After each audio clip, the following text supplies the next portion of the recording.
Hello दोस्तों, आप सबका स्वागत है हमारे यूट्यूब चैनल में। आशा करता हूँ कि आप सब स्वस्थ होंगे और बढ़िया होंगे। तो आज हम पढ़ने जा रहे हैं भारत के प्रमुख बांध।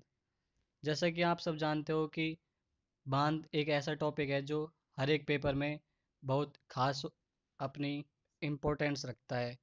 तो आज हम देखते हैं कि उनको सारी बांधों को कैसे याद किया जाए। तो शुरू करते हैं। हमारी पहली बांध है टेरी बांध, जो कि भागीरथी पर है, भागीरथी नदी पर है। और दूसरी है हीराकुंड बांध, जो कि महानदी पर है। और तीसरा है तुंगभद्रा बांध, जो कि तुंगभद्रा नदी पर है। अगली है करजन बांध, जो कि करजन नदी पर है। उससे अगली है रामगंगा बांध, जो कि रामगंगा नदी पर है। तो इसमें जो टेरी बांध है उसको याद करने के लिए हमारे पास ट्रिक है कि गिलहरी भागी। तो इसको हम कैसे याद रख सकते हैं कि जैसे कभी आप सभी ने देखा होगा कि हम जैसे रोड पर चलते हैं, किसी साधन से आते जाते देखा होगा कि गिलहरी जैसी गाड़ी की आवाज़ सुनती है तो एकदम से रोड क्रॉस करके भागती है वो, लेकिन उसे पता नहीं होता। तो वैसे ही वहाँ से हमने उसको पिकअप कर लिया कि गिलहरी भागी। तो इसमें गिलहरी गिलहरी का साउंड थोड़ा थोड़ा टेरी जैसा आ रहा है।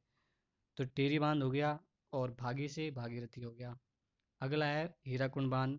तो इसको कैसे याद करेंगे? तो इससे याद करने के लिए ट्रिक है हमारे पास। हीरा बहुत बहुत महंगा है। तो ये तो सब आप सब जानते होंगे कि हीरा सबसे ज़्यादा कीमती होता है। और हमारे भारत के पास पहले एक कोहिनूर का हीरा था जो अभी ब्रिटेन में है। तो वो सबसे कीमती था। तो इससे आप याद रख सकते हो कि हीरा हीरा से हो गया हीराकुंड। और महानदी के लिए महंगा हो गया। तो आगे जो बांध और नदी हैं वो सेम सेम है, तो आप इनको डायरेक्ट याद कर सकते हो। इनके लिए कोई ट्रिक की ज़रूरत नहीं है आपको। अब आते हैं हम अगली बांध पर, जो कि है रानी लक्ष्मीबाई बांध, जो कि बेतवा नदी पर है।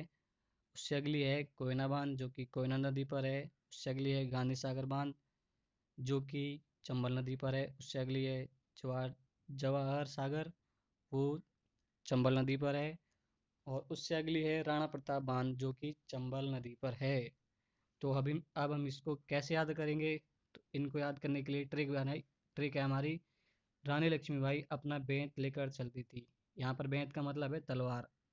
तो जैसे भी आपने आपने टीवी में देखा होगा कई बार और सुना भी होगा कि जो रानी लक्ष्मीबाई है उन्होंने अंग्रेज़ों के साथ लड़ाई करने के लिए अपना एक एक महत्वपूर्ण अपना योगदान दिया था। तो इससे आप याद रख सकते हो कि रानी लक्ष्मीबाई, तो रानी लक्ष्मीबाई बांध हो गया। और बेंत बेंत से हो गया बेंतवा नदी। तो अब अगला याद करते हैं।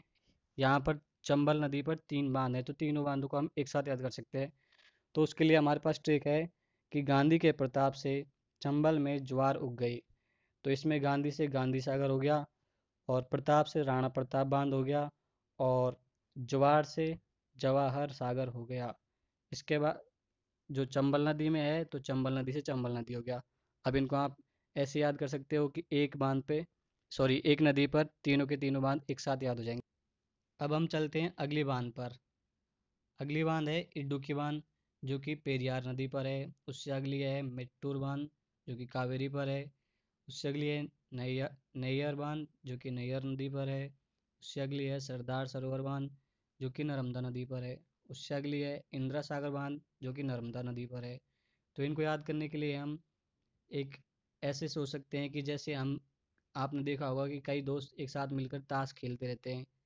ताश से आप समझते होंगे प्लेइंग कार्ड्स। तो प्लेइंग कार्ड्स में इक्की दुक्की होती है। तो इक्की दुक्की से याद कर सकते हैं कि हम ताश मतलब इक्की दुक्की यारों के साथ खेलते हैं। तो इससे समझ में आ गया कि जो इक्की दुक्की से ताश हो गया।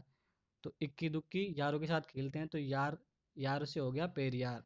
तो ये हो गया याद हमें। अब अगला है मैटूर बांध। तो मैटूर को कैसे याद करेंगे?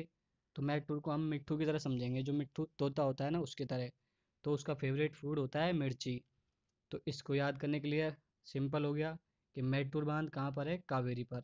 तो यहाँ पे कावेरी कावेरी फेवरेट है ना, तो यहाँ से कावेरी एक साथ कंबाइन कर देंगे इनको। और यहाँ से हो गया कावेरी नदी। ठीक है फ्रेंड्स। अब अगला पढ़ते हैं हम। सरदार इंदिरा बड़े नरम दिल के हैं। तो यहाँ पर इंदिरा है, उसका नाम सरदार है, ऐसे याद कर सकते हैं। इससे हमारे दो दो एक साथ याद हो जाएंगे। तो इनको कैसे याद करेंगे हम? तो इनको याद करने के लिए सरदार इंदिरा बड़े नरम दिल के हैं। तो इसमें दो नाम आ गए एक साथ, सरदार सरोवर बांध और इंदिरा सागर बांध, जो दोनों की दोनों नर्मदा नदी पर हैं। अब हम चलते हैं अगले पे। अगला है अलमाटी बांध, जो कि कृष्णा नदी पर है। उससे अगला है नारायण बांध, जो कि कृष्णा नदी पर है। उससे अगला है नागार्जुन बांध, जो कि कृष्णा नदी पर है। उससे अगला है जमरानी बांध, जो कि गोला नदी पर है। उससे अगला है निजाम सागर बांध, जो कि मंजीरा नदी पर है। तो हम इनको कैसे याद करेंगे? तो हम चलते हैं ट्रिक पर। तो ट्रिक है कि कृष्णा ने कालिया नाग को अच्छा सबक सिखाया। और दूसरी ट्रिक है इसकी, कृष्णा बचपन में माटी खाते थे। तो इसमें एक साथ दो ट्रिक को एक साथ लिखा गया है, ताकि आप दोनों को एक साथ कर सकते हो, याद कर सके। तो पहला हो गया ये कि कृष्णा ने कालिया को अच्छा सबक सिखाया। इसमें कृष्णा नदी पर जो कालिया है, कालिया एक नाग था, आपने अगर सुना होगा या टीवी में भी देखा होगा बचपन में। तो जो कालिया नाग था, तो उसे अच्छा सबक सिखाया। तो यहाँ पर जो नाग, तो नागार्जुन हो गया, नाग से नागार्जुन हो गया, नागार्जुन हो गया यहाँ पर। और जो कि कृष्णा नदी पर है। उससे अगला है नारायणपुर, नारायणपुर बांध।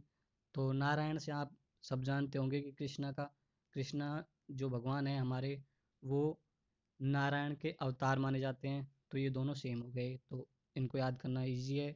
और अलमाटी, अलमाटी से ये हो गया कि जो कृष्ण भगवान थे बचपन में दही माखन तो खाते थे, उसके साथ साथ मिट्टी भी खाते थे। तो अब नेक्स्ट पर चलते हैं। तो नेक्स्ट है जमरानी बांध को कैसे याद किया जाए? तो इसका याद करने का तरीका है, रानी को रानी का गोला जम गया। यहाँ पर गोला वो है जो हम खाने के लिए बचपनों में यूज़ करते थे। तो ठीक है, ऐसे याद कर सकते हैं इसको कि रानी, रानी से हो गया जमरानी, और गोला, गोला से हो गया गोला नदी। तो उससे अगला है, नेक्स्ट पे चलते हैं, निजाम सागर बांध। इसको कैसे याद करेंगे? कि इसमें एक निजाम साहब हैं, जो कि नदी के किनारे शाम के टाइम पर अपना मंजीरा बजाते हैं, ताकि उन्हें थोड़ा रिलैक्स महसूस हो सके। और वहाँ पर ठंडी हवा आती है, तो उससे काफ़ी अच्छा अनुभूति होती है। अब हम चलते हैं अगले पर। अगला है इंद्रावती बांध, जो कि इंद्रावती नदी पर है। इसको याद करने के लिए कोई ट्रिक की जरूरत नहीं पड़ेगी। इससे अगला है भाखड़ा बांध, जो कि सतलुज नदी पर है। तो इसको याद कैसे करेंगे हम? कि जो एक हमारे पास एक कैंडिडेट था, छोटा सा बच्चा जिसका नाम था सत्तू, उसको लूज मोशन हो गया, तो वह लूज मोशन की वजह से भाग खड़ा हुआ। तो यहाँ पर हो गया सत्तू से हो गया सतलुज नदी, और भाखड़ा से भाखड़ा बांध हो गया। तो ऐसे याद हो गया ये हमें। अगला है नगी बांध, जो कि नगी नदी पर है, तो इसको याद करने की भी जरूरत नहीं है हमें। इससे अगला है लख्या बांध, जो कि लख्या नदी पर है, इसको भी जरूरत नहीं है। उससे अगला है पकाल दुल बांध, जो कि मरुसुदर मरुसदर नदी पर है। और उससे अगला है सुपा बांध, जो कि काली नदी पर है। उससे अगला है लखवार बांध, जो कि यमुना नदी पर है। तो अब हम याद करते हैं कि पकाल दुल बांध है, ये मरुसदर नदी पर है। तो इसको कैसे याद करेंगे? कि आजकल के जो क्रिमिनल्स हैं, उनको पहले से ही पता होता है कि अगर वो गलत काम करते हैं, जैसे कि कोई भी मर्डर हो गया, कोई क्राइम हो गया, तो उन्हें पाताल लोक में भेज दिया जाएगा, जो कि मतलब हमारे शास्त्रों में कहा जाता है। तो ऐसे बोल सकते हैं इनको याद करने के लिए कि जो हमारे क्रिमिनल्स हैं वो पाताल लोक के नाम से भी नहीं सुधर रहे। तो यहाँ से पाताल लोक से हो गया पकाल, और सुधर मरुसदर से हो गया सुधर नहीं रहे। तो एक साथ याद कर लेना इसको। सॉरी मैंने इसकी ट्रिक नहीं बनाई, सॉरी ट्रिक तो बना दी, लेकिन मैंने आपको लिखने के लिए नहीं इसमें डाली नहीं है, तो आप कृपया करके खुद ही नोट कर लीजिएगा इसको। तो अगली पर चलते हैं, सुपा बांध। तो सुपा है, तो आपने देखा होगा कि गाँव में कई बच्चे छोटे छोटे सुपारी वगैरह खाते हैं। तो इससे ही हमने ट्रिक बनाई है कि जो बच्चे होते हैं उनको सुपारी नहीं खिलानी खानी चाहिए, क्योंकि उससे दांत खराब होते हैं और गलत आदत लगती है। तो इससे हो गया सुपा से हो गया सुपारी, और काली नदी हो गया, जो काली काली सुपारी होती है वो नहीं खानी चाहिए। तो इनको दोनों को इंटर रिलेट करके आप याद कर सकते हो। अगला है लखवार बांध, जो कि यमुना नदी पर है। तो ऐसे मान सकते हैं कि एक लखवार नाम का इंसान था, जिसका एक छोटा सा बच्चा हुआ था। तो इनको याद करने के लिए ये है कि जो लखवार है, उनका मुन्ना भी छोटा है। तो हो गए सारे। आप अगर आपको कोई किसी में भी कोई भी कन्फ्यूजन हो, तो आप 2-3 बार जैसे जैसे इस वीडियो को फिर से देखोगे तो आपसे देखोगे कि आपको सारे के सारे बांध और नदी याद हो चुके हैं। तो आशा करते हैं हम कि आज आपको जो पढ़ाया गया था वो आपको समझ में आया। तो ऐसे ही और मस्त मस्त वीडियोस के लिए हमारे चैनल से जुड़े रहें। धन्यवाद।